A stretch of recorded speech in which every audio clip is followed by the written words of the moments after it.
Hello दोस्तों, welcome back to my channel. वैसे तो आपने काफी सारे सुपरनैचुरल ड्रामा देखे होंगे, लेकिन आज जिसकी हम बात करने वाले हैं ना, वो सुपरनैचुरल ट्विस्ट के साथ साथ सस्पेंस से भी भरा हुआ है। स्टोरी काफी ज्यादा मजेदार और इंटरेस्टिंग होने वाली है और आपको बहुत ही ज्यादा पसंद आएगी। तो कहानी के 4 मेन कैरेक्टर्स हैं जो कि कुछ इस प्रकार हैं। जैसे जैसे स्टोरी आगे बढ़ती जाएगी ना, तो मैं आपको इन सारे कैरेक्टर्स से भी इंट्रोड्यूस करवा दूंगी।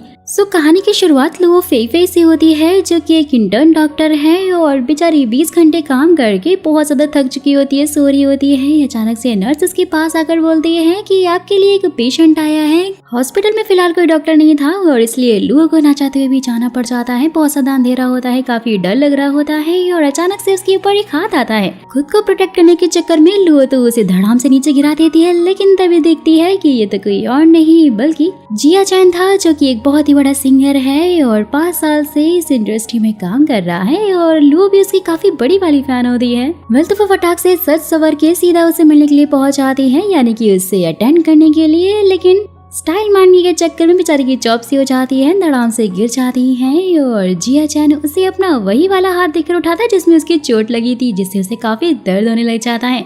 तो फिर वो उसको अटेंड करती है, जहाँ पर उसे ये पता चलता है कि आज जिया चैन का कॉन्सर्ट है, जिसमें कि उसे हर हाल में पहुंचना होगा और अपने फैंस के लिए इतना कुछ करते हुए देखकर लू तो काफी खुश हो जाती है। साथ ही उसे बताती है कि मैं तो आपकी फैन क्लब की प्रेसिडेंट हूँ। और जिया चैन तो उसे खुश होकर फटाक से अपनी कॉन्सर्ट का VIP टिकट भी दे देता है। तो सीन शिफ्ट होता है। लुओ तो सपने में खोई हुई होती है और टैक्सी से उसके कॉन्सर्ट में जा रही होती है। साथ ही उसे रेडियो से ये न्यूज मिलती है कि आज सबको अपने घरों में रहना है, क्योंकि एक मेटेओर शावर होने वाला है जो कि 100 साल बाद होगा। लेकिन फिर अचानक से उसी टैक्सी से एक बंदे का एक्सीडेंट हो जाता है और वो टैक्सी वाला लुओ को वहीं पर उतार कर उस बंदे को हॉस्पिटल लेकर जाता है। लुओ काफी लेट हो जाती है, फटाफट से वो वहीं पड़ी साइकिल से जाने लग जाती है। देखते ही देखते कुल का पिंड आकर सीधा लुओ के ऊपर गिरता है और सफेद रोशनी उसके चेस्ट पर चमकने लग जाती है और वो बेहोश होकर वहीं पर गिर जाती है। लुओ की सोल तो टाइम ट्रेवल करके सीधा ही एंशिएंट एरा में पहुंच जाती है, जिससे कि ड्रामा दोस्तों पूरी तरह से ही चेंज हो जाता है और एंशिएंट वर्ल्ड में पहुंच जाता है। हर राशि का एक राजा है जिसके पास कुछ सुपरनैचुरल पावर्स हैं। सारे के सारे राजा राशियों के हिसाब से ही बनाए गए हैं, जिसमें से फर्स्ट मेन लीड तेंगी है, जो कि मकर राशि का राजा है। और यहाँ ये लोग बास्केटबॉल टाइप का एक मैच खेल रहे होते हैं, जो कि पुराने जमाने का ही है। राजा की मृत्यु के बाद सब लोग इसे राजा की तरह ट्रीट तो करते हैं, लेकिन ये अभी प्रॉपर राजा नहीं बना है, क्योंकि उसके लिए इसे कुछ परीक्षाओं में पास होना पड़ेगा। वहीं दूसरी तरफ मेष राशि का राजा यानी कि शैंगो भी होता है, जो कि उसकी काफी बुराई कर रहा होता है, क्योंकि ये लोग राइवल्स थे। शैंगो के पास स्पीड की सुपरनैचुरल पावर थी, ये बहुत ही तेज स्पीड में भाग सकता था। तो फिर युनशैन को दिखाया जाता है, जो कि मिथुन राशि का राजा है और इसके पास सुपरनैचुरल पावर है पक्षियों से बात करने की। ये उनकी लैंग्वेज को काफी अच्छे से समझ लेता है। ये दोनों ही राजा लॉर्ड चैन के लिए काम करते हैं, यानी कि मिथुन राशि के राजा तांग मा के लिए। और यही है दोस्तों हमारा सेकंड मेन लीड, जिसके पास फ्यूचर प्रेडिक्ट करने की सुपरनैचुरल पावर है और साथ ही ये तेंगी का अंकल भी है। और जब तक तेंगी ऑफिशियली राजा नहीं बन जाता, इन दोनों के पास ही इनके अलग अलग दरबार हैं और अपने अपने राजा हैं, जो कि भाई एक दूसरे के राइवल्स हैं और इसीलिए एक दूसरे की बुराइयां करते रहते हैं। बोले तो इनका राज्य तो मेन राजाओं में बांटा गया है, यानी कि तांगी और तांग मा, और बाकी सारे के सारे राजा इन दोनों के अंडर आते हैं। जैसे ही फिर तांगी की बॉल तांग मा के चाय के कप में आकर गिरती है, वो उसे उठाते ही जैसे उसे टच करते हैं, तो यहाँ पे उन्हें एक फ्यूचर प्रेडिक्शन होता है, जिसमें वो लुओ को किस कर रहे होते हैं और एक सफेद रोशनी को देखते हैं। वापस से बॉल जैसे वो पानी में फेंकता है, तो लुओ भी पानी में जाकर गिर जाती है और तांगी को देखकर काफी शॉक हो जाती है। बोलती है कि तुम्हें तो अपने कॉन्सर्ट में होना चाहिए, यहाँ पे नहा क्यों रहे हो, क्योंकि भाई वो तो उसे जिया शैंग जो समझ रही थी। तेंगी को तो कुछ समझ भी नहीं आता, उसे उठा के सीधा पानी में ही पटक देता है। उसके बाद सबके सब लोग मिलकर लुओ को घूर रहे होते हैं, क्योंकि इसका पहनावा कुछ अजीब था, यानी कि भाई वो तो मॉडर्न वर्ल्ड की थी और ये सब लोग तो एंशिएंट वर्ल्ड के थे। सबको तो यही लग रहा होता है कि शायद वो तेंगी को मारने के लिए आए हैं, इसलिए खूनी समझकर उसे जेल में डालने के लिए बोल रहे होते हैं। और वहीं दोस्तों हम इंट्रोड्यूस होते हैं कन्या राशि के राजा यानी वू चैंग से, और इनके पास ऐसी सुपरनैचुरल पावर है जिससे कि वो चीजों को अपने दिमाग से ही इधर उधर कर सकते हैं, जो कि दिल के साफ और बहुत ही अच्छे हैं और लुओ को जेल में डालने से मना कर रहे होते हैं। तैंगी तो फिर लोगों को मारने का ही ऑर्डर देने लग जाता है, जहाँ पर तभी तैंगमा पहुंच जाते हैं, जिससे कि दोनों राइवल्स एक दूसरे के सामने होते हैं। लेकिन भाई तैंगमा ने तो पहले से ही फीचर देख लिया था और उन्हें ये भी पता चल गया था कि उनका और लुओ का कुछ न कुछ तो कनेक्शन है, और इसलिए यहाँ पे वो लुओ को बचाते हुए बहाना बनाते हुए बोलते हैं कि ये मेरी डांसिंग गर्ल है और इसलिए तुम इसे नहीं मार सकते, और वैसे भी मिलिट्री की पावर तुम्हारे पास नहीं है क्योंकि तुम अभी राजा प्रॉपर्ली नहीं बने हो। लुओ को तो वो वहाँ से ले जाते हैं और वही तैंग की सोच में पड़ जाता है और अपनी एक दरबारी से बोलता है कि फटाक से जाकर मास्टर फेंगली से मिलो और उनसे बोलो कि तैंगमा पर वो नजर रखे, क्योंकि तैंगमा कुछ न कुछ तो छुपा रहा था। और दोस्तों मैं आपको बता दूं कि मास्टर फेंगली कोई और नहीं बल्कि इन सब के सेनापति हैं, जो कि सारे सैनिकों को ट्रेनिंग देते हैं और इनके पास ऐसी सुपरनैचुरल पावर है जिससे कि अपने चारों ओर एक शील्ड बना सकते हैं, यानी सुरक्षा कवच। वहीं दूसरी तरफ जैसे ही लुओ की आंख खुलती है, अपना आसपास का सारा एनवायरनमेंट देखकर बहुत ज्यादा शॉक हो जाती है और अपने कपड़े भी देख कर शॉक होती है, क्योंकि भाई उसे तो यही लग रहा था कि यहाँ पे शायद ड्रामा की कोई शूटिंग चल रही है। वेल तो वो वहाँ से भागने की काफी कोशिश कर रही होती, लेकिन मेड उसे जाने नहीं दे रही थी और इसलिए वो अपनी इलेक्ट्रिक मशीन निकालती है, मेड को डरा के वहाँ से भाग जाती है। सबके सब उसके पीछे भाग रहे होते हैं और मास्टर फेंगली भी उसे देख रहे होते हैं, जिससे कि एक गमला जैसे ही लुओ फेंक कर मारती है मास्टर फेंगली के ऊपर जाकर गिर जाता है और यहाँ पर उनकी सुपरनैचुरल पावर काम ही नहीं करती। ये देखकर तो वो काफी ज्यादा शॉक हो जाते हैं सबके सामने, यानी छोटे लोगों के सामने उनकी तो बेइज्जती चौपसी हो जाती है और इसलिए वो फिर से लुओ को वो गमला फेंकने के लिए बोलते हैं ताकि वो अपनी प्रोटेक्टिव शील्ड बना सके। लेकिन भाई इस बार भी उनकी पावर काम नहीं करती है, दोबारा से उनके सबके सामने बेइज्जती हो जाती है। मास्टर फेंगली की ये हालत देखकर तैंगमा उनके साथ ही काफी हंसने लग जाते हैं, क्योंकि भाई वो तैंगी का आदमी जो था और लुओ ने उसकी ये हालत कर दी थी। वेल तो फिर जैसे ही तैंगमा उसे अपने साथ में लेकर जाते हैं, लुओ तो उनसे सॉरी बोलते हुए बोलती है कि इसमें तो उसकी कोई गलती नहीं, बल्कि मास्टर फेंगली ने ही उसे गमला मारने के लिए बोला था। तो फेंगमा यहाँ पर उसे उसका नाम पूछते हैं, दोनों ही आपस में एक दूसरे को इंट्रोड्यूस करवाते हैं और ये जानने के बाद कि भाई वो तो एंशिएंट एरा में आ गई है, लुओ तो बहुत ज्यादा हैरान हो जाती है, फटाफट से वहाँ से भागने लग जाती है। लेकिन तभी टेस्टी टेस्टी खाने की खुशबू उसे आती है, जिससे कि इसका मन ललचा जाता है और वहाँ रुककर बोलती है कि मैं पहले खा लेती हूँ, उसके बाद यहाँ से चली जाऊंगी, क्योंकि भाई उसे तो यही लग रहा था कि तैंगमा उसके साथ में मजाक कर रहा है और यहाँ पर सच में किसी ड्रामा की शूटिंग चल रही है। वेल तो तैंगी भी यहाँ मास्टर फेंगली का मजाक उड़ाते हुए उन्हें एक स्केच देता है, जो कि मास्टर फेंगली का ही कार्टून था और ये वही स्केच था जो कि अभी उनके साथ में लुओ ने किया था। और ये देखकर वो काफी ज्यादा शर्मिंदा हो जाते हैं और उन्हें सॉरी भी बोलते हैं। जैसे ही फिर लुओ अपना टेस्टी खाना खा रही होती है, देखती है कि खाना धीरे धीरे गायब हो रहा है, क्योंकि उसे एक छोटी बच्ची चुरा चुरा कर खा रही थी और वो उसके पीछे भागती है। भागते भागते वो तो महल के बाहर ही निकल जाती है, लेकिन उसे छेद में फंस जाती है, जहाँ पर फिर देखते देखते अचानक से एक बूढ़े अंकल पहुंच जाते हैं और उसकी इस हालत पे काफी हंस रहे होते हैं। छोटी बच्ची को अपने साथ में ले जाते हैं। तैंगमा और उनके साथ ही वहीं पर खड़े होकर लुओ की इस हरकत को देखकर काफी हैरान हो रहे होते हैं, जहाँ पर तभी एंट्री होती है जनरल जू की, जो कि दोस्तों तैंगमा की सेनापति है और वो उसे लात मार के बाहर निकालती है। लुओ को काफी गुस्सा आता है और सीधा मार्केट में घूमने लग जाती है और सारी चीजों को बहुत ही अच्छे से घूर घूर कर देख रही होती है, जहाँ पर अचानक से उसे एक लड़का मिलता है जिसके पास छोटे छोटे पुतले होते हैं।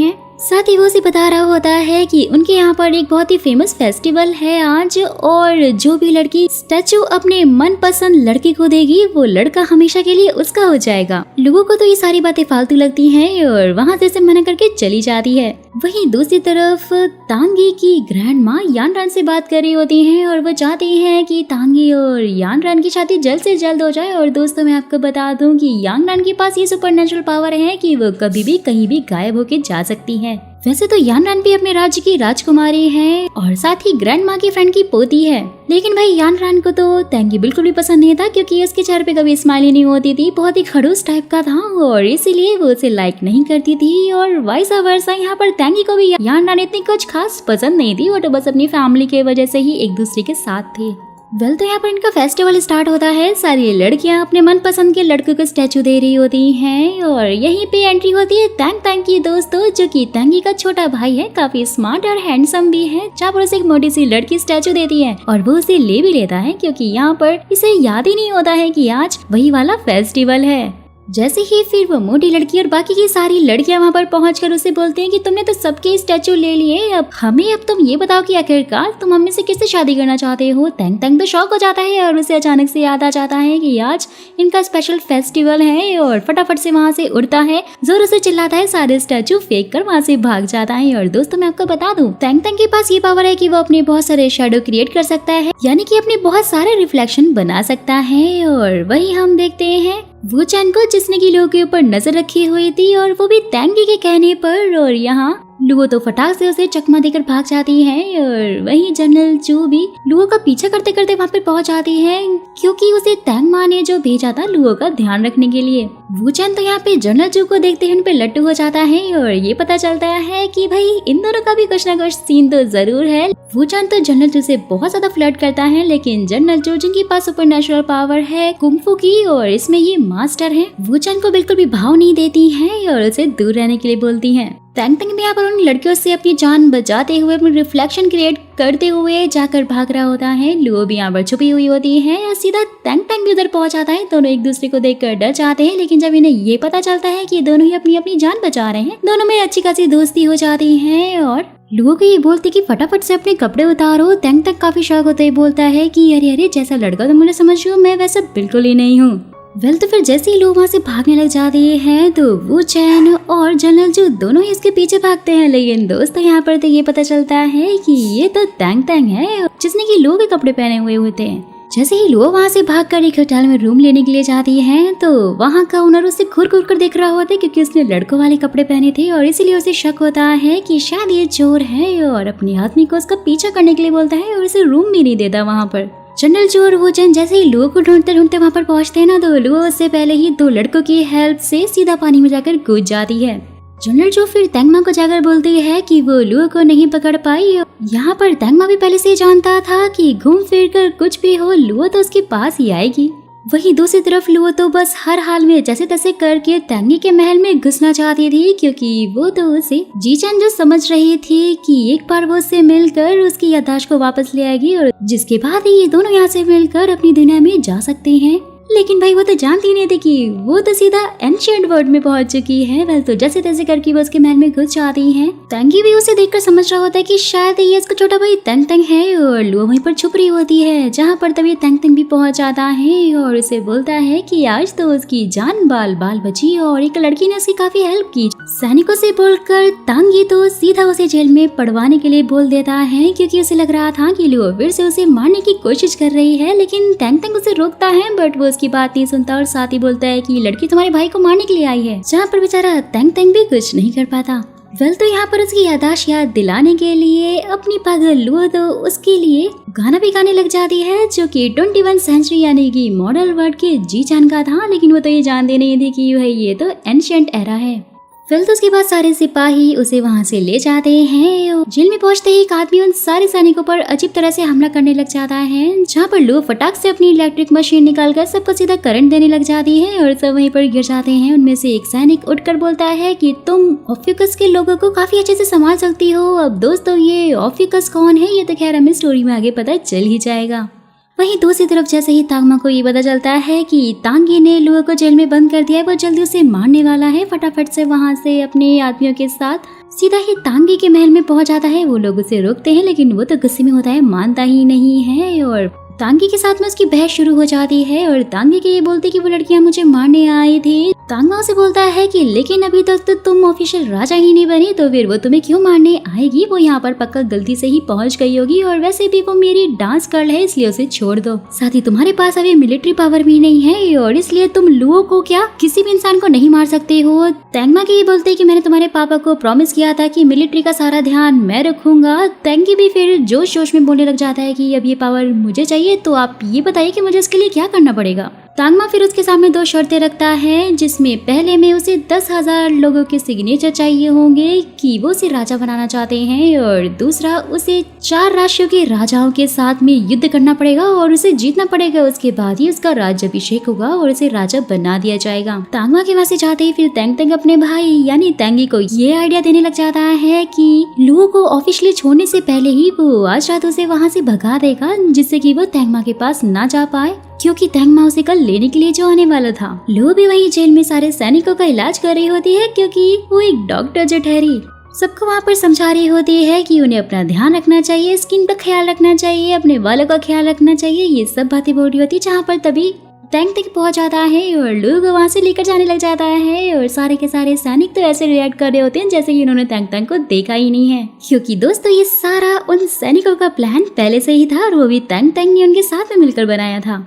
जैसे ही फिर टैंक लोगों को समंदर के किनारे पर छोड़कर उसे बोलता है कि अब तुम यहाँ से आजाद हो, यहाँ से जा सकती हो, तो लुओ से पूछती है कि आखिर ये सब कुछ तुम क्यों कर रहे हो। और वहाँ पे वो टैंगी और टैंगमा के बीच में हुई उस शर्त के बारे में लुओ को सब कुछ बता देता है और लुओ तो हर हाल में टैंगी की हेल्प करना चाहती थी ताकि उसकी याददाश्त उसे वापस दिलाकर वहाँ से उसके साथ जा सके, इसलिए वो उसकी हेल्प करने की सोचती है और साथ ही वो टैंग के साथ में मिलकर एक प्लान भी बनाती है अच्छा खासा। बस तो फिर अपने प्लान के अकॉर्डिंग दोनों काम कर रहे होते हैं। सबके पास चाचा के लिए सिग्नेचर मांग रही होती है लेकिन कोई उसे सिग्नेचर नहीं देता। फिर उसके दिमाग की बत्ती चलती है जहाँ पर वो टैंग का यूज करती है और साथ ही सबको बोलती है कि जो भी सिग्नेचर चाहेगा वो टैंग को एक हक कर सकता है। सब तो काफी खुश हो जाते हैं क्योंकि वो एक शाही खानदान का था और काफी लोगों का क्रश भी था। तांगमा की सेनापति यानी जनरल चू और बाकी के लोग भी उसे देख रहे होते हैं और उनका प्लान चौपट करने के लिए जनरल चू जाकर उसे सारे सिग्नेचर छीन लेती है और बेचारे यहाँ पर लुओ और टैंग मुंह देखते रह जाते हैं। लेकिन लुओ कहाँ पीछे हटने वाली थी।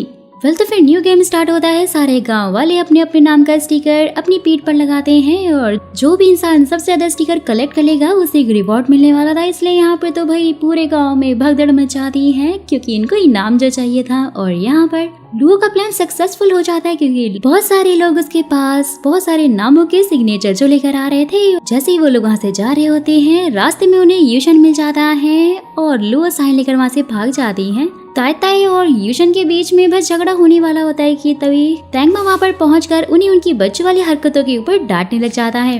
लुओ भी यहाँ पर सीधा पानी के सहारे टैंगी की महल में पहुंच जाती है क्योंकि उसे जब भी टैंगी से मिलना होता है तो वो पानी के सहारे आती है, यानी कि इसने एक नया रास्ता ढूंढ लिया था। लेकिन सैनिक उसे पकड़ लेते हैं, उसे जाने ही नहीं दे रहे होते हैं। जैसे यहाँ पर साइन की काउंटिंग स्टार्ट हो जाती है टैंगी और टैंगमा दोनों आमने सामने होते हैं। लेकिन भाई लुओ वहाँ पर अभी तक पहुंची नहीं होती है और इसलिए टैंग थोड़ा घबराया हुआ होता है। जैसे ही फिर वहाँ पर यूशन काउंटिंग स्टार्ट करता है तो टैंग उसे डिस्टर्ब करने के लिए गाना गाने लग जाता है ताकि वो अपनी काउंटिंग भूल जाए और ऐसा 2-3 बार होता भी है दोस्तों।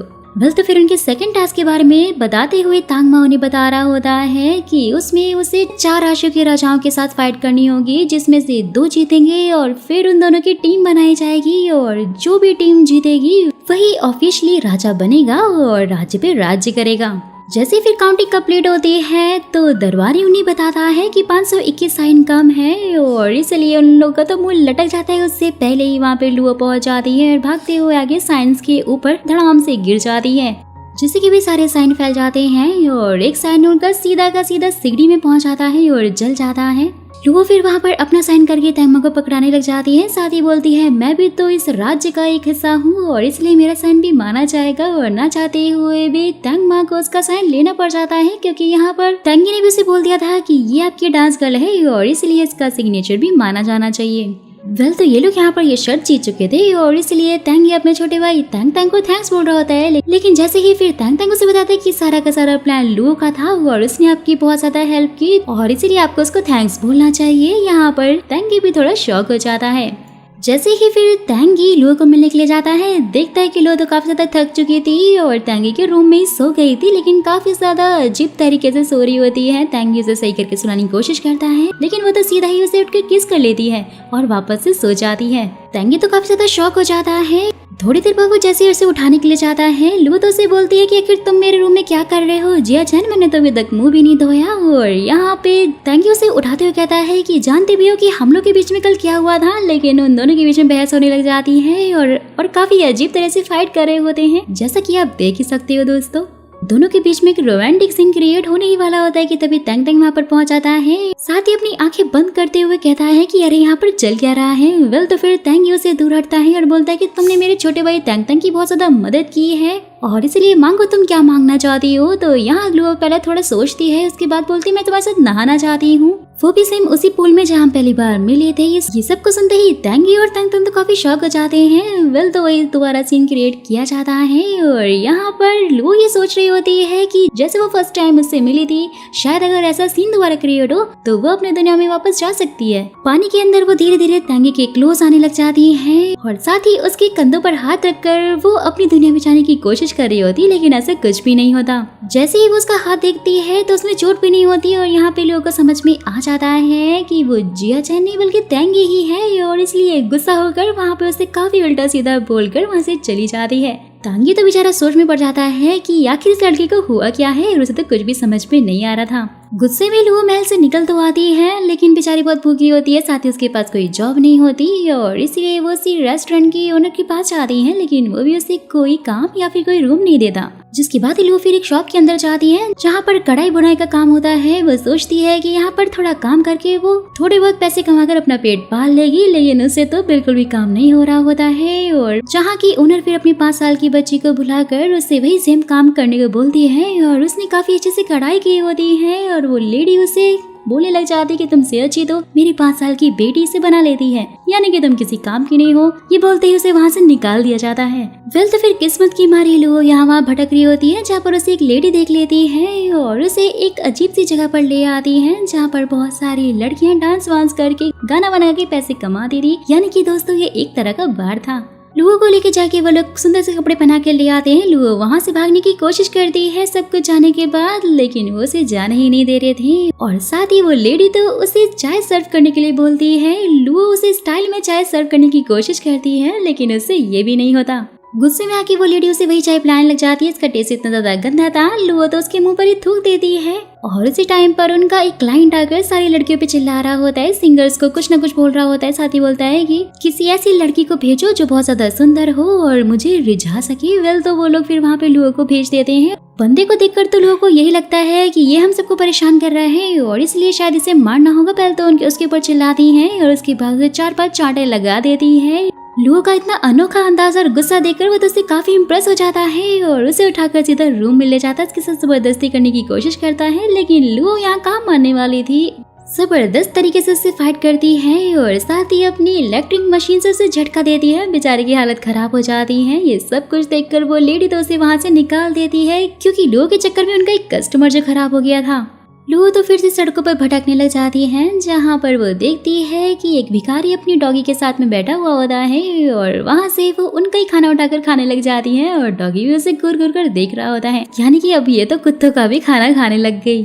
फिर तो नेक्स्ट मॉर्निंग होते ही लुओ काफी शोर शराबा सुनती है। देखते कि बहुत सारे लोग एक बूढ़ी औरत को काफी डांट रहे होते हैं और साथ ही उसे बोल रहे होते हैं वो लेडी एक कॉफी कस है और चोर है, उसने उनके बीन्स चुराए हैं। लेकिन वो लेडी काफी ज्यादा रोने लग जाती है, बोलती है मैंने चोरी नहीं की है। लुओ भी यहाँ पर उसको शांत करा रही होती है और उन सब लोग को काफी डांट रही होती है, जहाँ से तांगी भी अपने सैनिकों के साथ में जा रहा होता है।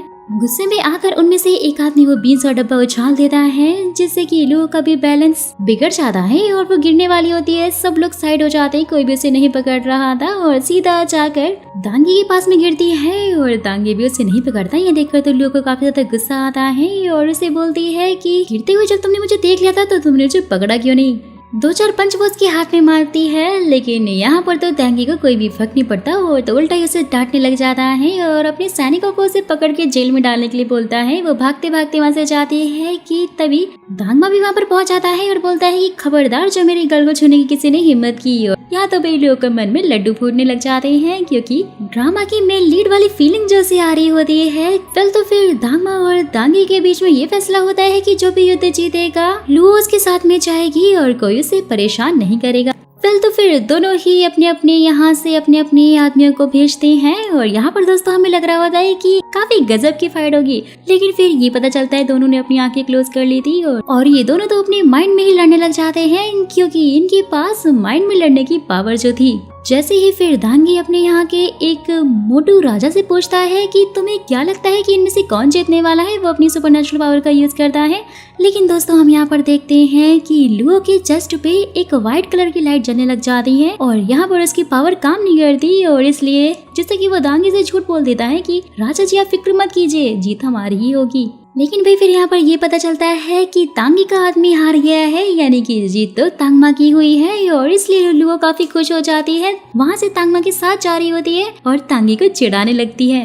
वेल तो फिर नेक्स्ट फॉर्म में तांगी के साइड से उसका छोटा भाई तैंग फाइट के लिए जा रहा था और वही तांगमा के साइड से जनरल चू और उनके दो सैनिक थे। लेकिन यहाँ पर जनरल चू को लग रहा होता है कि उनका वॉर तो ट्यूसडे को होने वाला है, लेकिन आज तो मंडे है और आराम से बैठकर अपने दोस्तों के साथ में ड्रिंक करी होती है। लेकिन जैसे ही उसे याद आता है कि अरे अरे आज तो ट्यूसडे है, बेचारी तो काफी शॉक हो जाती है। और वहीं पर तैंग को सुबह से खड़े हुए रात हो जाती है और वो जाकर अपने भाई से बोलता है कि दुश्मन राज्य के लोग तो मेरा नाम सुनकर वहाँ पे लड़ाई करने के लिए पहुंचे ही नहीं और हम लोग ये वॉर जीत गए। जनरल चू भी वहाँ पर सीधा तांगमा के पास पहुँचती है अपने साथियों के साथ में और तीनों ही उससे माफी मांगते हुए कहते हैं कि हम आज कंपटीशन के बारे में भूल गए थे और इसलिए हम लोग हार गए। और यहाँ पर फिर तांगमा उन्हें पनिशमेंट भी देते हैं। मास्टर फेंगली भी वही तैंगी को जाकर बता रहे होते हैं कि ऑफिकस लोग हमारे राज्य में फैलते जा रहे हैं, जो कि हमारे राज्य के लिए काफी ज्यादा खतरनाक हो सकते हैं। और इसलिए फिर तैंगी उन सारे ऑफिकस को उनके राज्य से दूर रखने के लिए बोलता है। और दोस्तों ये ऑफिकस आखिर है कौन और इनका क्या राज है, ये तो खैर हमें आगे वीडियो में पता चल ही जाएगा। लुओ भी वहाँ पर काफी ज्यादा खुश होती है, उसके पास बहुत सारी ज्वेलरी होती है जो कि तांगमा ने उसके लिए भेजी हुई होती है, काफी ज्यादा खुश हो रही होती है। और उसके बाद ही वो तांगमा और जिंगशेंग के साथ में बैठी हुई होती है और साथ ही जिंगशेंग से पूछती है कि मैंने सुना है कि तुम बहुत सारे पैसे कमाते हो, क्या तुम मुझे भी अपनी ट्रिक बता सकते हो। जिंगशेंग ये बोलते है कि मैं जानवरों की बोली समझकर उनसे बात कर सकता हूँ और ऐसे ही मैं अपने टैलेंट का यूज करता हूँ। लुओ तो उसे अपने पास में बैठे हुए इस कौवे को भगाने के लिए बोलती है कि वो हमेशा ही मेरे रूम के बाहर आकर मुझे बहुत तंग करता है, जरा उससे ये तो पूछो कि आखिर वो क्या कहना चाहता है, क्यों मुझे इतना परेशान करता है। जिंगशन अपनी पावर का यूज करके उससे बात करने की कोशिश करता है, लेकिन यहाँ पर तो उसकी पावर ही काम नहीं कर रही होती है। लुओ जो वहाँ पर बैठी थी और दोबारा से उसके शोल्डर का वो साइन जगमगाने लग जाता है और उसकी पावर काम नहीं करती उसके चक्कर में। तो लुओ वहाँ पर गुस्सा होकर उसको ये बोलकर जाने लग जाती है कि मैं तो पहले से ही जानती थी कि तुम झूठ बोल रहे हो, झूठे कहेंगे। जिंगशेंग को फिर शक होने लग जाता है। साथ ही वो तांगमा से कहता है कि जब लुओ यहाँ पर नहीं थी तो पता नहीं मेरी पावर काम क्यों नहीं कर रही थी। तांगमा भी उसे समझाते हुए कहते हैं कि मुझे नहीं लगता कि लुओ के अंदर ऐसी कोई भी एबिलिटी होगी जो कि हमारी इतनी पावरफुल पावर को रोक सके।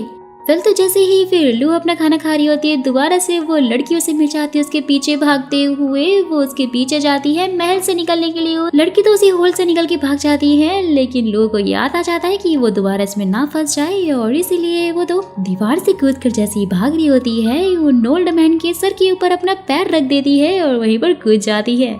लुओ तो फिर उन दोनों के ऊपर ही काफी गुस्सा कर रही होती है, लेकिन वो बूढ़े अंकल उसे बताते हैं कि हम लोग ऑफिकस हैं और तुम भी हमारी तरह एक ऑफिकस ही हो, अपने लेफ्ट शोल्डर पर चेक करो। और साथ ही वो उसे ऑफिकस का निशान भी दिखाते हैं, जिसे देखती लुओ घबरा जाती है और बोलती है कि आप लोग क्या बकवास कर रहे हो, मुझे कुछ भी समझ में नहीं आ रहा। जैसे ही वो अपनी छड़ी उठाती है, वहाँ पर अचानक से बिजली कड़कने लग जाती है। लुओ तो काफी डर जाती है।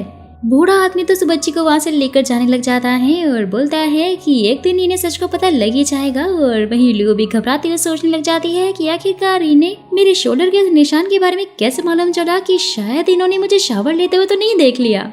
वही दूसरी तरफ तांगमा और बाकी राजाओं की मीटिंग चल रही होती है, जहाँ पर वो नहीं बता रहे होते हैं कि ऑफिकस लोगों ने तहलका मचा के रखा हुआ है, वो लोग जेल तोड़ के भाग रहे हैं, जो कि हमारे लिए बहुत ज्यादा खतरनाक हो सकते हैं। और इसीलिए वो फिर जनरल चू को ये आदेश देते हैं कि वो सारे के सारे ऑफिकस लोग को पकड़कर उनके महल से यानी उनके राज्य से बाहर निकाल दे।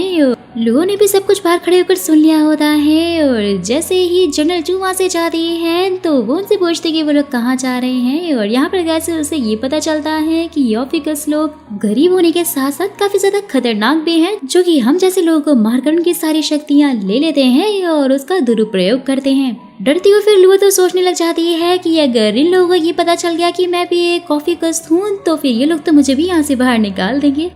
जैसे ही फिर जनरल चू वहाँ से निकलती है तो वहाँ पर एक आदमी जिसने नकाब लगाया हुआ था वो भी उसका पीछा करने लग जाता है और रास्ते में ही उसे वो चैंग मिल जाता है, जो कि फिर से उसके साथ में फ्लर्ट करने लग गया था। साथ ही उसे बोलता है कि मुझे बस तुम एक चांस तो दो और इसके बाद तुम्हें भी मुझसे प्यार हो जाएगा। जहाँ पर दोस्तों की बातों से ये पता चलता है कि इनकी फैमिलीज वाले चाहते थे कि इन दोनों की शादी हो जाए, लेकिन दुश्मन राज्य में होने के कारण बेचारा वो चैन तो जनरल चू के पीछे पीछे घूमता है, लेकिन जनरल चू उसको बिल्कुल भी भाव नहीं देती। दोनों ही वहाँ से जा रहे होते हैं और गलती से वो चैन उसी आदमी का हाथ पकड़ लेता है जो कि जनरल चू के ऊपर बस हमला करने वाला होता है और वो दोनों ही उसे देखकर उसके पीछे भागते हैं उसे पकड़ने के लिए। लुओ भी यहाँ से जब जा रही होती है, उसने बहुत सारे गहने पहने होते हैं, हाथ में उसके काफी सुंदर कड़ा होता है जिसे कि एक आदमी घूर घूर कर देख रहा होता है और उसके हाथ से लेकर चुरा कर उसे भाग जाता है। लुओ उसके पीछे जाती है उसे पकड़ने के लिए। भागते हुए फिर वो एक ड्रैगन वैली नाम की जगह पर पहुंच जाती है जहाँ देखती है कि बहुत सारे ऑफिसर्स के लोग बैठकर मीटिंग कर रहे होते हैं जो कि अपनी गरीबी से काफी परेशान हो चुके थे। उनके पास न खाने के लिए कुछ था और न ही उनके पास कुछ पीने के लिए था। सब लोग फिर मिलकर फैसला करते हैं दोनों राज्य के राजाओं को यानी कि तेंगी और तेंगमा को ये लोग मार देंगे और फिर आजाद हो जाएंगे। लुओ ने उनकी सारी बातें सुन ली होती है। वो लोग भागते जा रहे होते हैं लेकिन जनरल चू सभी रास्ते में पहुंच जाती है। वो उन पे अटैक करने वाली होती है और वो चैन भी सीधा ऊपर से एंट्री मारता है लेकिन जैसे ही वो एक कॉफी कस के सामने आता है उसकी पावर कमजोर हो जाती है। बेचारा वहीं पर धराशायी हो जाता है। जनरल चू जो कि कुंफू में मास्टर होती है जबरदस्त सबको अच्छे से सबक सिखा देती है, सबको बहुत अच्छे से धो रही होती है और वो चैन को भी वहाँ से उठाती है, उसे काफी ज्यादा डांटती है। साथ ही उसे बोलती कि मैं तुमसे बिल्कुल प्यार नहीं करती, अब मेरा पीछा करना छोड़ दो और यहाँ से चुपचाप निकल जाओ। और ये सुनते ही वो चैन को काफी ज्यादा हर्ट हो जाता है। और वहीं दूसरी तरफ लुओ तेंगी और तेंगमा को सच्चाई बताने के लिए जा रही होती है। वो बहुत सारे घोड़े ढूंढती है लेकिन उसे कोई भी घोड़ा नहीं मिलता और इसलिए एक गधे से काफी रिक्वेस्ट करने के बाद वो उसे अपने ऊपर बैठने देता है और वो गधे पे बैठकर उन्हें सच्चाई बताने जाती है। वहीं दूसरी तरफ हम तेंगमा और तेंगी को देखते हैं जहाँ पर तेंग उनके बीच में सुलह कराने की कोशिश कर रहा होता है और साथ ही उसे बोलता है कि बचपन में हम तीनों इसी जगह पर आते थे और यहाँ पर काफी ज्यादा मस्ती करते थे, खेलते थे। तेंगमा शायद आपको याद होगा कि जब पिछले साल मेरे भाई की तबीयत खराब हो गई थी तो आपने इसका कितना ज्यादा ध्यान रखा था। तेंगी से भी बोलता है कि जब एक बार अंकल को चोट लग गई थी तुम भी तो इन्हें पीठ पर बैठाकर घर तक लेकर गए थे, लेकिन यहाँ तो ये दोनों टच से मस नहीं होती और आपस में बात भी नहीं कर रहे थे। जहाँ पर दोस्तों बहुत सारे ऑफिसर्स के लोग छुपे हुए होते हैं। लुओ भी वहाँ से भागते हुए अपने गधे के ऊपर आ रही होती है जो कि ढचू ढचू करके चल रहा होता है। बेचारा आराम आराम से वो तो भाग ही नहीं पाता। जैसे तैसे करके फाइनली वहाँ पर पहुँच के सबको सच सच सबको बताने लग जाती है कि ये सब कुछ एक ट्रैप है और ऑफिसर्स के लोग उन पर हमला करने वाले हैं। जहाँ देखते ही देखते सारे के सारे ऑफिसर्स के लोग उनके ऊपर तीर चलाने लग जाते हैं। लुओ तो बहुत ज्यादा डर जाती है, तीर हवा चल रहे थे नीचे बैठ जाती है। लेकिन जैसे ही वो देखती है कि तेंगी को तीर लगने वाला है फटाफट से जाकर उसे बचाती, इसके चक्कर में उसके हाथ में चोट लग जाती है। साथ ही एक बंदे को बोल रही होती है कि हम दोनों तो एक ही बिरादरी से बिलोंग करते हैं और इसलिए मुझे छोड़ दो। लेकिन जैसे ही फिर तेंगी उसे पकड़ने के लिए जाता है तो वो लड़का तो लुओ को ही हॉस्टेज बनाकर वहाँ से ले जाता है। तेंग भी वहाँ से उन दोनों को लुओ को बचाने के लिए भेज देता है क्योंकि जैसे कि दोस्तों हम जानते हैं कि तेंग इन सबको आराम से संभाल सकता है क्योंकि उसके पास रिफ्लेक्शन क्रिएट करने की सुपर पावर जो थी। फिर तो जैसे ही वो लोग लुओ को मारने की धमकी दे रहे होते हैं तेंगी तो उसे मारने के लिए बोल देता है कि मुझे इससे कोई फर्क नहीं पड़ता, लेकिन तेंगमा उनसे बोलता है कि प्लीज इसे छोड़ दो और चाहे तो बदले में मेरी जान ले लो। और ये सब कुछ सुन के तो लोगों को काफी गुस्सा आता है क्योंकि थोड़ी देर पहले ही उसने तेंगी की जान बचाई थी और अपने हाथ पर इतनी खतरनाक चोट खाई थी। वेल तो जैसे वो कंफ्यूज होता है आदमी तो यहाँ तेंगी उसके पेट में अपनी तलवार घुसेड़ देता है और दूसरे वाले के पीछे तेंगमा भागता है और यहाँ लुओ की जान बच जाती है। लुओ से थैंक्स बोलती है क्योंकि भाई तेंगी ने इतनी अच्छी चाल जो चली थी और लुओ को भी यहाँ पे सबको समझ में आ गया था। वेल तो उसके पैर में चोट लगी थी इसलिए वो चल नहीं पा रही थी। जैसे ही तेंगमा उसे अपनी गोद में उठाकर ले जाने की सोच रहा होता है उससे पहले ही तेंगी उसे उठाकर ले जाता है। ये देखते ही तेंगमा को काफी जेलसी फील होती है। फिर तो फिर जनरल चू के सैनिक और वो भी वहाँ पर पहुंच जाती है और इन सारे के सारे ऑफिसर्स लोगों को अच्छे से सबक सिखा रही होती हैं। तेंगमा और तेंगी वहाँ से बाकी के ऑफिसर्स लोगों को पकड़ने के लिए निकल जाते हैं, लेकिन उससे पहले तेंगी ने बोला होता है कि सारे के सारे लोगों को पकड़ के जेल में डाल दो, जिनके साथ ही वो लोग तो कंफ्यूजन के चक्कर में लोगों को भी जेल में डाल देते हैं।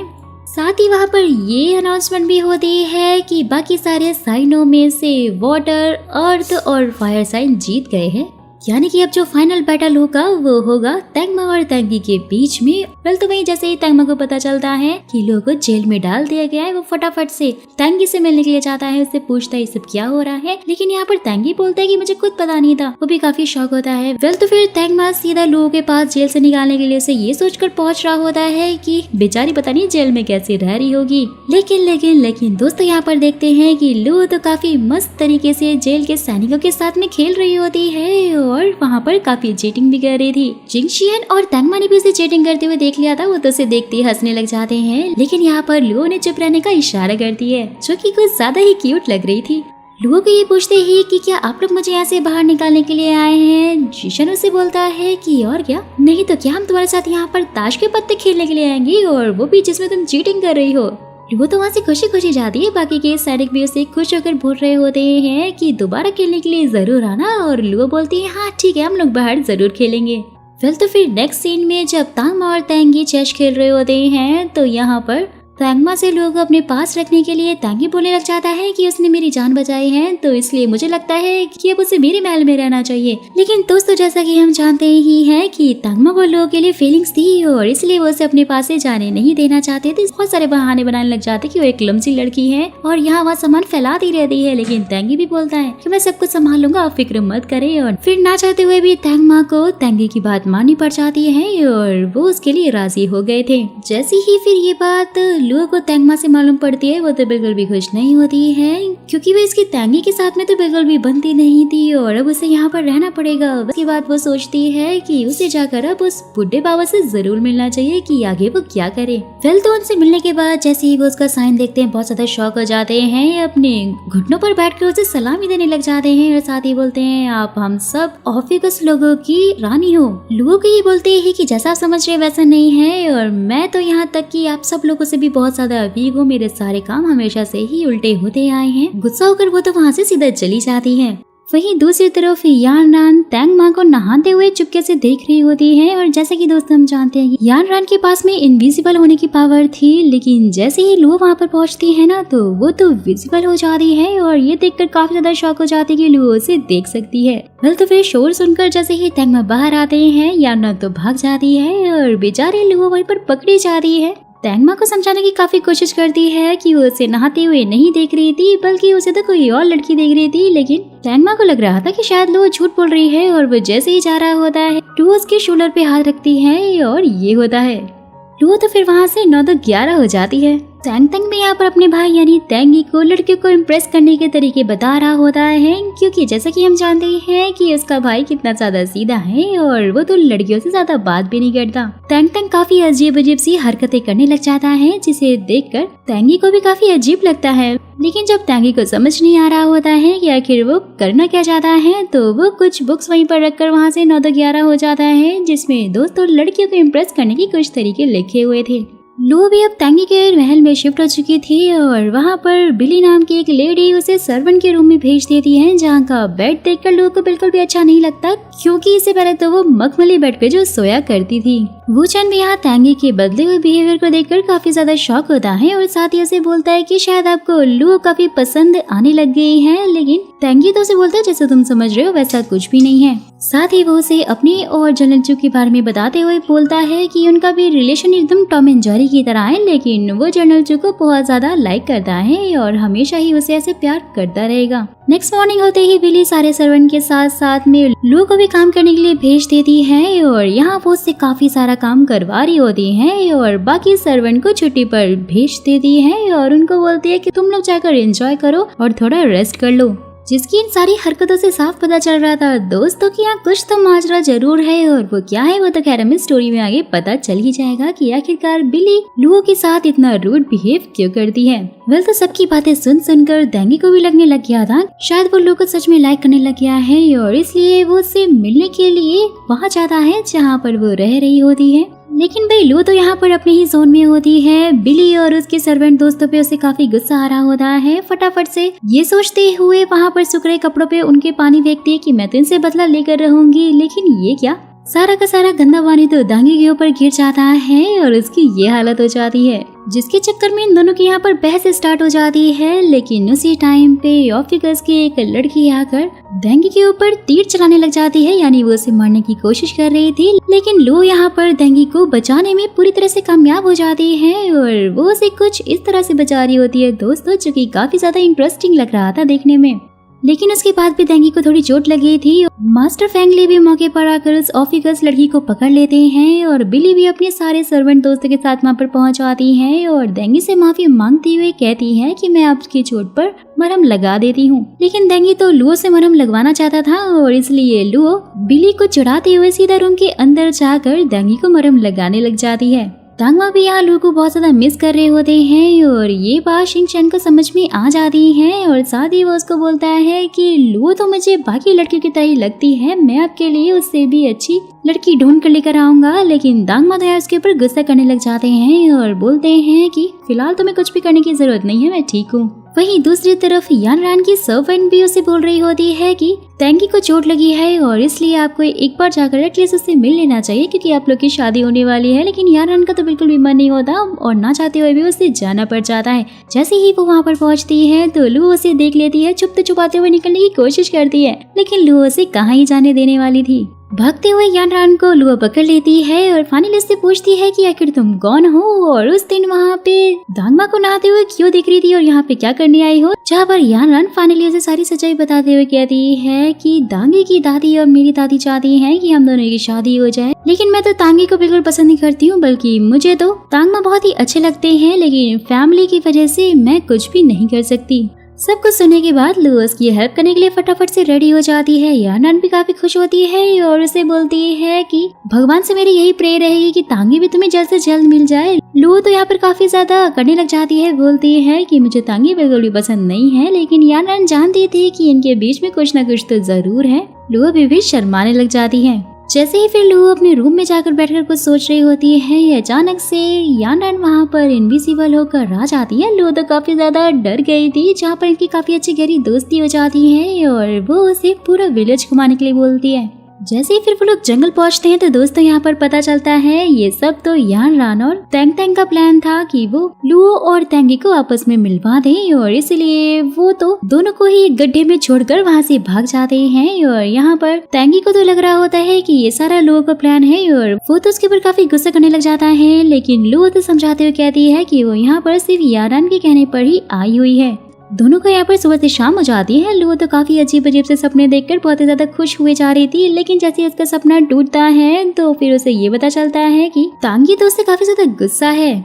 जहाँ से फिर अचानक वही लेडी जिसकी लुओ ने हेल्प की थी अपनी पोती के साथ में वहाँ से जा रही होती है, तो लुओ उनसे हेल्प मांगती है, लेकिन फिर ऑफिकस होने की वजह से दांगी उससे हेल्प नहीं लेना चाहता था, बट उनके पास कोई और चारा भी नहीं था और वो बूढ़ी औरत भी उनकी हेल्प करने लग जाती है।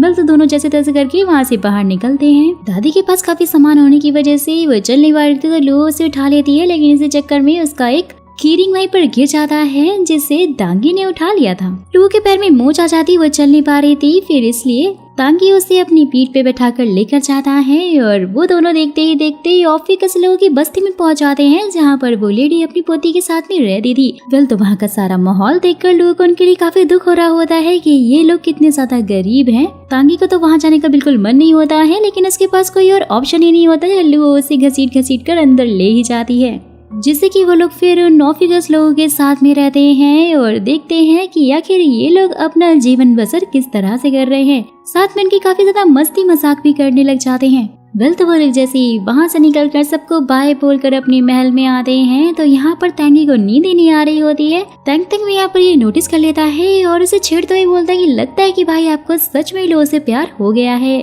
लुओ के साथ बिताए हुए सारे मोमेंट्स को वो याद करने लग जाता है और साथ ही जैसे वहाँ पे उसका एक मोटू दरबारी पहुँचता है, वो उसके साथ वैसे रिएक्ट कर रहा था जैसे कि गड्ढे में वो लुओ के साथ कर रहा था, लेकिन उसके लिए कोई भी फीलिंग्स नहीं आती है और जिससे कि मोटू भी काफी ज्यादा अजीब फील कर रहा होता है और साथ ही आड़े टेढ़े मुंह बनाने लग जाता है। ये लुओ से मिलने के लिए वो पहुंच जाता है, जहाँ पर लुओ भी उससे बोलती है कि आखिरकार तुम शायद मुझे काफी मिस कर रहे थे, लेकिन तांगी बहाने बनाने लग जाता है। बोलता है कि मैं तो बस यहाँ पर ये देखने के लिए आया था कि सब कुछ ठीक है कि नहीं, जिससे लुओ को काफी गुस्सा आता है और इनके बीच में बहस हो जाती है और फिर से तांगी के मुंह पर दरवाजा बंद कर गई, वो तो अंदर भाग जाती है। नेक्स्ट मॉर्निंग फिर जैसे ही लुओ तांगी के दरबार में जाती है, तो वो सारी मेड को वहाँ से निकाल देता है और बोलता है कि यहाँ की सारी सफाई अब लुओ करेगी। और लुओ को भी काफी गुस्सा आ रहा होता है, काफी अजीब तरीके से सफाई कर रही होती है और तांगी से चुप चुप कर देख रहा होता है। लुओ को भी पता चल जाता है, उसके मुंह पे जाके झाड़ू मारती है और तांगी भी फिर उसे बताने लग जाता है कि जैसे तुम सफाई कर रही हो वैसे सफाई नहीं होती है। यहाँ फिर लुओ तो मस्त बैठकर ड्राई फ्रूट्स खा रही होती है और एंजॉय करने लग जाती है और बेचारा तांगी सफाई कर रहा था। नेक्स्ट सीन में जब यानरान और लुओ साथ में होते हैं, तो वो जनरल चू को कुछ कपल्स पे चिल्लाते हुए देखते हैं जो कि आपस में प्यार भरी बातें कर लेते, लेकिन ये सब कुछ देखकर जनरल चू को काफी गुस्सा आ जाता है। फिर वो दोनों ही मिलकर जनरल चू को अपने साथ में जबरदस्ती ले जाते हैं, उसको मास्क वगैरह लगा देते हैं और उससे बोलते हैं कि उन्हें भी थोड़ी लड़के की तरह बिहेव करना चाहिए। साथ ही इसे समझाते हुए कहती है कि वू चैन काफी अच्छा लड़का है और अपनी हिटलर गिरी के चक्कर में तुम्हें उसे नहीं खोना चाहिए। पहले तो जनरल चू की कोई बात नहीं सुननी होती है, लेकिन फिर धीरे धीरे उसे एहसास हो जाता है कि लुओ आखिर क्या कहना चाहती है। बाहर निकलते ही वू चैन उसे टकरा जाता है, लेकिन वो भी काफी गुस्सा था क्योंकि जनरल चू तो हमेशा ही उसे अवॉइड करती थी। जैसे ही जा रहा होता है तो जनरल चू फाइनली उससे चाय के लिए पूछती है और वो भी मान जाता है। दोनों जाकर फिर एक रेस्टोरेंट में बैठ जाते हैं। सामने वाली टेबल पर एक आदमी हेयर पिन बेच रहा होता है जो कि जनरल चू को काफी ज्यादा पसंद आता है और वू चैन भी समझ आता है और फटाक से उसके पास ले आता है। जनरल चू तो काफी ज्यादा खुश हो जाती है और उसे बोलती है कि जो भी मुझे चीजें अच्छी लगती है, जब भी मुझे चाहिए होता है, पता नहीं तुम्हें सब कुछ कैसे पता चल जाता है। तभी फिर वहाँ पर एक दरबारी आकर उन्हें बताता है कि कुछ लोग पागल हो गए हैं और बहुत ही अजीब हरकतें करके हम पे हमला कर रहे हैं। जनरल चू वहाँ पर जाने लग जाती है और इस बार वो अपने साथ में वू चैन को भी लेकर जाती है और बहुत ही अच्छे से इन सबको फाइट करती है, सबको मजा चखाती है। और यहाँ वू चैन भी अपनी स्किल्स दिखा रहा होता है, लेकिन दोनों को काफी चोट लग गई थी और वहीं बैठ जाते हैं। वहीं दूसरी तरफ जैसे ही लुओ उस बूढ़े आदमी से मिलती है तो वो उसे बताता है कि ऑफिकस लुओ की जान खतरे में है और आप हमारी मास्टर हैं और इसलिए आप हमें बचा सकती हैं। तो लोग ये पूछते हैं कि मास्टर के पास आखिर कौन कौन सी पावर होती हैं। तो बूढ़ा आदमी फिर उसे बताते हुए कहता है हमारे पास दूसरे लोग की सुपर पावर को अब्सॉर्ब करने की शक्ति होती है और हम लोग अलग अलग सुपर पावर को मिलाकर एक न्यू अनोखी सुपर पावर बना सकते हैं जो कि बाकी की 12 राष्ट्रों में से ना सबसे ज्यादा शक्तिशाली होती है। साथ ही उनके पास हीलिंग पावर भी होती है जिससे कि वो बड़ी से बड़ी चोट को भी हील कर सकते हैं और साथ ही यहाँ पर वो उसकी चोट को भी हील करते हुए दिखा रहे होते हैं। लेकिन जैसे ही लू अपनी पावर यूज करती है उसकी चोट और ज्यादा बड़ी हो जाती है, जिससे कि फिर यहाँ पर लू को पता चलता है कि उसको अपनी पावर ठीक करने के लिए ध्यान की जरूरत है और उससे वो अपनी पावर ठीक कर सकती है। वहीं दूसरी तरफ यान रान भी एक दीवार पर बैठी होकर इनविजिबल होकर तांग मा को फिर से नहाते हुए देख रही होती है, लेकिन इस बार वो विजिबल हो जाती है क्योंकि लू जो अपनी पावर यूज कर रही थी उसकी वजह से। शोर की आवाज सुनकर जैसे ही तांग मा बाहर आ रहा होता है तो यान रान भी वहाँ से भागने लग जाती है और लू को भी भागने के लिए कहती है, लेकिन उससे पहले ही तांग मा ने लू को देख लिया होता है और वो फिर से ये समझ रहा होता है कि लू यहाँ पर उससे ही छुप छुपाते हुए मिलने के लिए आई है। लू भी यहाँ पर उसे समझाने की कोशिश करती है, लेकिन उससे पहले ही तांग मा उसे बोलता है कि तुम्हें कुछ भी बोलने की जरूरत नहीं है, मैं भी तुम्हें वहाँ भेजकर बिल्कुल भी खुश नहीं हूँ और जानता हूँ कि तुम भी मुझे बहुत मिस करती हो। ये बोलते ही वो उसे जैसे ही किस करने वाला होता है तो लू उसे रोक लेती है और दोस्तों ये सब कुछ छुप कर यान रान ने भी सुन लिया था और देख लिया था। दुखी होकर वो तो वहाँ से भाग जाती है और लू भी फिर उसके पीछे पीछे भागने लगती है। तो फिर नेक्स्ट सीन में सारी राष्ट्रों के राजाओं की मीटिंग होती है जिसमें उन्हें ऑफिकस की सीट रखनी है या नहीं इस बात का फैसला होने वाला था। तांग मा तो सीट हटाने के लिए बोल रहे होते हैं, लेकिन तांगी चाहता था कि उनकी सीट रखी जाए क्योंकि वो उनकी बस्ती में एक बार रहकर जो आया था और तो और उसने देखा था कि आखिर वो लोग कितने अच्छे हैं और इतने भी बुरे नहीं है। यान रान वहाँ पर नहीं थी और इसलिए फिलहाल के लिए इस फैसले को नेक्स्ट डे के लिए टाल दिया जाता है।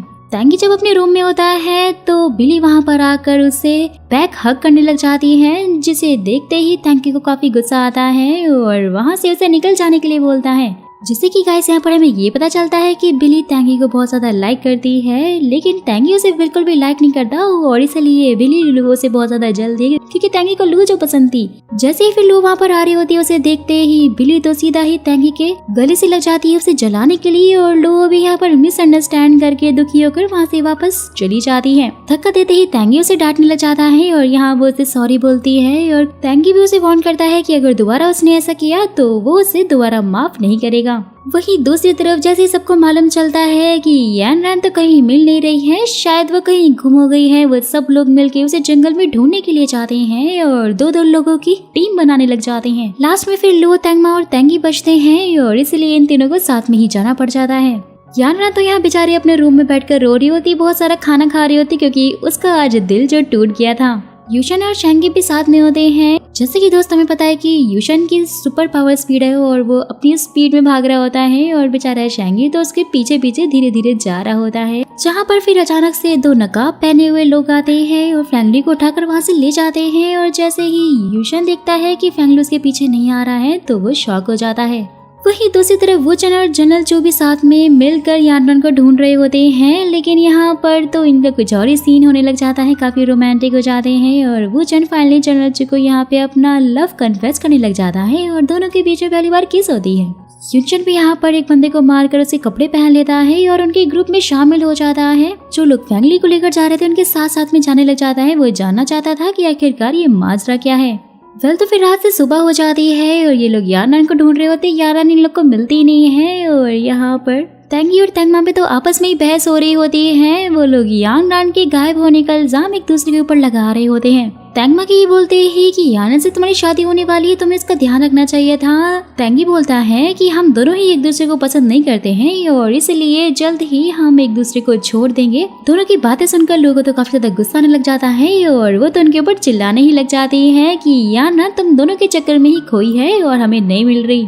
नेक्स्ट मॉर्निंग जब यानरान सो के उठती है और उसे उसके मेट से मालूम चलता है कि लुओ उसे यहाँ पर ढूंढते हुए आई थी, लेकिन मेट ने उसे नहीं मिलने दिया। ये बोलकर कि यानरान उसकी वजह से परेशान है, वो तो मेट पर काफी ज्यादा गुस्सा होने लग जाती है। साथ ही बोलती है कि लुओ की इसमें कोई भी गलती नहीं है, बल्कि वो तो एक बहुत ही अच्छी लड़की है। वहीं दूसरी तरफ बाकी राशियों के राजा तो मीटिंग में सो रहे होते हैं, क्योंकि भाई इनकी मीटिंग रात में थी और लेकिन रात में बाकी के लोग यानरान को ढूंढने के चक्कर में लगे थे, जिसके चक्कर में इनकी मीटिंग हो ही नहीं पाई थी। सबके सब वहाँ पर पहुँच चुके थे। यानरान भी एकदम खुश होकर आती है, बोलती है कि मैं तो पहुँच गई। और भाई उसे देखते ही सब लोग काफी गुस्से में देख रहे होते हैं, क्योंकि इन्होंने तो उसको पूरी रात ढूंढा था और ये महारानी यहाँ पर मस्त चहकती हुई आ रही है। तो फिर इन सब की मीटिंग स्टार्ट होती है और यहाँ पर तेंगमा की अटेंशन पाने के लिए यानरान तो तेंगी को ही वोट करने लग जाती है और ये फैसला हो जाता है कि ऑफिकस के लोगों की सीट नहीं हटाई जाएगी। लेकिन एक बार यहाँ पर फिर से तांगमा और तांगी के बीच में बहस स्टार्ट हो जाती है, क्योंकि तांगमा का कहना था कि ऑफिकस के लोग हमारे लोग को मार रहे हैं और इसलिए हमें उन्हें हमेशा के लिए खत्म कर देना चाहिए। लेकिन यहाँ पर तांगी का ये कहना था कि हमें उस वजह का पता लगाना चाहिए कि आखिरकार वो लोग ऐसा क्यों कर रहे हैं। वहीं फिर दूसरी तरफ इस बात का खुलासा होता है कि ये सब कुछ जो कुछ भी चल रहा है ना, इन सब के पीछे ऑफिकस के लोगों का नहीं बल्कि ओरियन लैंड के लोगों का हाथ है, जो कि ऑफिकस के लोगों को एक अजीब सा ड्रग मिलाकर दे रहे हैं, जिससे कि ये लोग पागल हो रहे हैं और बाकी के राजाओं और उनके राज्य पर हमला कर रहे हैं, जिससे कि सारे राजाओं का शक ऑफिकस कैटेगरी के लोगों पर जाए और इससे सिर्फ और सिर्फ ओरियन लैंड वालों को ही फायदा होगा। ये सारी की सारी बातें मोटू अपने एक बंदे को बता रहा होता है और युनशान ने इनकी सारी बातें छुपकर सुन ली होती हैं। जैसे ही फिर वो लोग उन सबको वहाँ से लेकर जा रहे होते हैं, बंदी बनाकर मौका पाते ही युनचान धीरे धीरे सबको मारने लग जाता है पहले को छुड़ाने के लिए। लेकिन अचानक से ओरियन लैंड वालों का कैप्टन आता है और पीछे से युनचान को मार देता है। वहीं दूसरी तरफ लुओ जब भुट्टा खा रही होती है तो डेंगी उससे मिलने के लिए आता है, लेकिन यहाँ लुओ उससे काफी नाराज होती है। साथ ही डेंगी उससे बोलता है कि यानरान मुझे बिल्कुल पसंद नहीं, भले वो तुमसे ज्यादा सुंदर हो, तुमसे ज्यादा बड़े खानदान की हो, उसके पास तुमसे ज्यादा अच्छी सुपरनेचुरल पावर हो, उसके बाद भी मैं बिल्कुल भी उसे पसंद नहीं करता। लुओ तो यहाँ से ये सोचकर गुस्सा होकर जाने लग जाती है कि डेंगी यहाँ पर उसकी इंसल्ट कर रहा है, लेकिन भाई डेंगी तो ये बोलना चाह रहा था कि वो यानरान को नहीं बल्कि लुओ को पसंद करता है। यानरान भी वही काफी सैड होती है, क्योंकि उसने तांगमा का अटेंशन पाने के लिए तांगी को जो सपोर्ट किया था और इसलिए वो लुओ से बोल रही होती है कि अब वो तांगमा से नजरें नहीं मिला पाएगी और इसलिए फॉर में वो अपनी जगह लुओ को जाने के लिए बोलती है, लेकिन लुओ तो साफ साफ इनकार कर देती है। तो फिर घूमते हुए वहीं पर लुओ को एक जख्मी खरगोश मिलता है और वो अपनी पावर का यूज करके पूरा ध्यान लगाकर उस खरगोश की चोट को पूरी तरह ही ठीक कर देती है। काफी खुश हो रही होती है, जहाँ पर तभी तेंगी पहुंच जाता है और फाइनली उसे अपना लव कन्फेस करने लग जाता है और साथ ही उसे किस भी करता है। लुओ तो सब कुछ देखकर शर्मा कर वहाँ से भाग जाती है। धीरे धीरे वक्त बीतता जाता है, लुओ और डेंगी काफी नजदीक आने लग जाते हैं और यहाँ वॉर में जीतने के लिए लुओ उसकी काफी हेल्प भी कर रही थी, उसे ट्रेनिंग भी दिलवा रही थी। तो फिर फाइनली वॉर का दिन आता है और दोस्तों ये वाली वॉर ना इनकी रियलिटी में होने वाली थी, लेकिन उसके बाद भी ये लोग नकली वेपन यूज कर रहे थे, क्योंकि ये नहीं चाहते थे कि इनमें से कोई भी जख्मी हो, यानी कोई भी मरे। दोनों ही टीम अपनी अपनी प्लानिंग कर रहे होते हैं, लेकिन तभी टैंक की नजर यानरान पे पड़ती है, जो कि छुप कर बैठी हुई थी। जैसे ही वो लोग देखते हैं तो यहाँ तो भाई लुओ होती है और फाइनली यहाँ पे लुओ सबको समझा रही होती है कि आखिर यानरान की जगह पर वो क्यों आई है।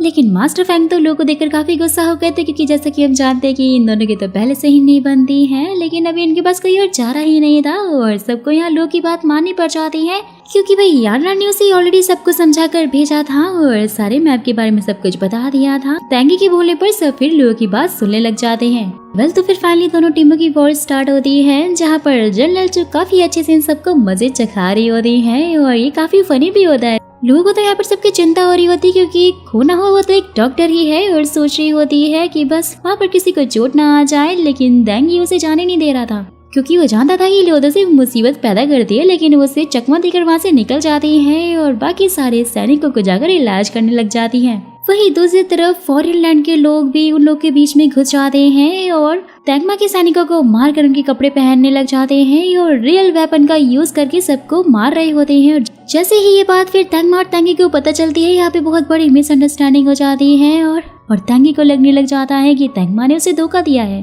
और यहाँ ये लोग रियल वेपन का यूज कर रहे हैं, जिससे कि उन दोनों के बीच में भी फाइट होने लग जाती है। और क्योंकि यहाँ पे काफी बड़ी मिसअंडरस्टैंडिंग हो गई थी दोस्तों, और वहीं पर रोरियन लैंड का कैप्टन एक अजीब तरह का इंस्ट्रूमेंट बजाने लग जाता है, जिससे कि जो भी क्रेजी लोग होते हैं, यानी कि जिनको इन्होंने दवाई पिलाई थी, वो अजीब तरह से रिएक्ट करने लग जाते हैं और सारे सैनिकों को मारने लग गए थे। जहाँ पर तभी यिनचेन पहुँच जाता है और तैंगी और तैंगमा को सच्चाई बताता है कि आखिर यहाँ पर सब कुछ हो क्या रहा है, जिससे कि फिर तैंगी अपनी हार स्वीकार करते हुए बोलता है कि मैं यहाँ से पीछे हट रहा हूँ। लेकिन सब कुछ देखने और सोचने समझने के बाद तैंगमा तो उसे राजा बना देते हैं और साथ ही उसे मिलिट्री की पावर भी सौंप देते हैं। तैंगी वहाँ पर जैसे अपने पावर का यूज करके लोगों के सामने अनाउंसमेंट कर रहा होता है, अचानक से एक तीर आकर उसको लग जाता है और जैसे ही वो आदमी वहाँ से भागता है तो जनरल जो उसे पकड़कर मार देती है। फटाक से फिर तांगमा वहाँ पर पहुंचकर सबको ये आदेश देने लग जाता है कि अब उन्हें फाइनल युद्ध शुरू कर देना चाहिए और उन सब लोगों को पकड़ना चाहिए। तैंगी की वहाँ पर ये हालत देखकर लुओ और तैंग तो बहुत ज्यादा दुखी होते हैं। बिली भी वहाँ पर पहुँच जाती है, लेकिन लुओ उन सबको कहती है कि मैं इसे संभाल लूंगी, तुम लोग यहाँ से जाओ। तो तैंगी भी उन्हें ये बोलकर जाने के लिए बोलता है कि शायद लुओ लास्ट टाइम उसके साथ में टाइम स्पेंड करना चाहती है, लेकिन उनके जाते ही लुओ यहाँ पर अपनी पावर का यूज करती है और उसकी चोट को हील कर देती है। जैसे ही तैंगी लुओ का वो निशान देखता है, वो भी समझ जाता है कि लुओ भी एक कॉफिकस है और इसलिए वो फटाक से वहाँ से जाने के लिए बोलता है, क्योंकि उसे तो यही लग रहा था कि लुओ ने उसे झूठ बोला है और उसे धोखा दिया है। लेकिन यहाँ लुओ से समझाने की कोशिश कर रही होती है कि उसने उसे कोई धोखा नहीं दिया, लेकिन फिर भी तैंग उसे वहाँ से जाने के लिए बोलता है। उसके जाने के बाद तैंग फिर उसे समझाते हुए कहता है कि अगर लुओ सच में बुरी होती तो वो हमारी इतनी हेल्प नहीं करती और ना ही वो आपकी जान बचाती। जैसे ही फिर लुओ वहाँ से सैड होकर जा रही होती है तो फिर रोरियन लैंड का कैप्टन उसे पकड़ के वही दवाई पिला देता है, जिससे कि उसके अंदर शैतानी पावर आ जाती है और वो ऐसी इस तरह से आसमान में उड़ने लग जाती है, जिससे कि वहाँ पर बेहोश सारे के सारे ऑफिसर्स भी ठीक हो जाते हैं और जो लोग मर गए थे वो लोग भी धीरे धीरे करके जिंदा हो जाते हैं, क्योंकि दोस्तों लुओ उन सबकी मास्टर जो थी।